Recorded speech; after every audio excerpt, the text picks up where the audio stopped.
The War on Christmas by Jenn Collins, narrated by Otis Jiry. Todd sat up in his bed. His digital clock read 4:03. Too early, he thought. His mother told him no matter how excited he was, he had to stay in bed until at least 5.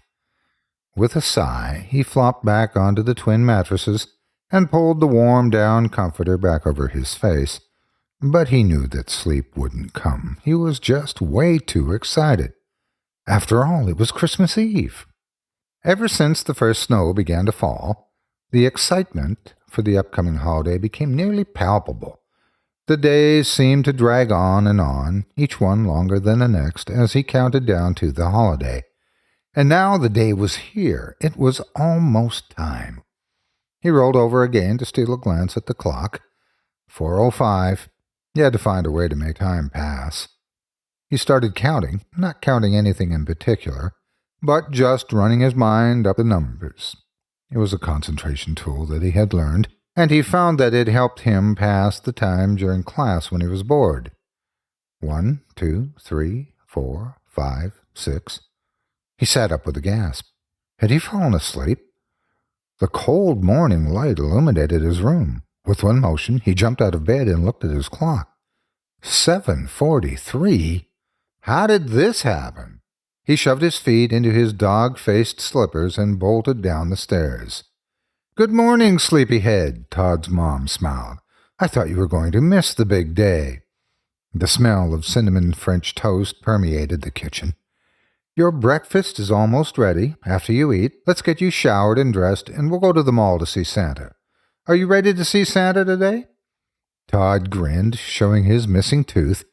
He just experienced the loss of his first baby tooth a few weeks ago, and was pleased to have received $1 from the tooth fairy for it. Not that he believed in something as silly as the tooth fairy. "Of course I'm ready. I've been waiting for this for forever." "Good," she replied, but she already knew that was his answer. They had been talking about this day for a long time.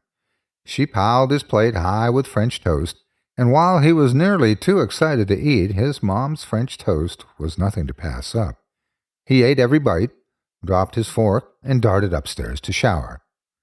As he dried himself off, he carefully examined the outfit that his mom had picked out for him for the occasion. A thick red sweater with reindeer appliques, brown cords, warm socks, and a pair of boots. He nodded in approval at her choices and dressed himself quickly. Within minutes, he was downstairs, and his mom helped him finish getting ready. 30 minutes later, they were in the car on the way to the mall.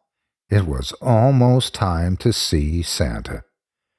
As the moment drew closer, his mood grew solemn. Todd's mom sensed it immediately. "Are you sure you're ready for this?" she asked. "Yes," he replied soberly. She pulled their red Corolla up to the front of the entrance of the mall and looked her son over. She opened his coat one last time to double-check the explosives he wore strapped beneath his sweater. They were ready. This was it. "I'll see you again someday, right, Mama?" Todd asked, tears welling up in his eyes.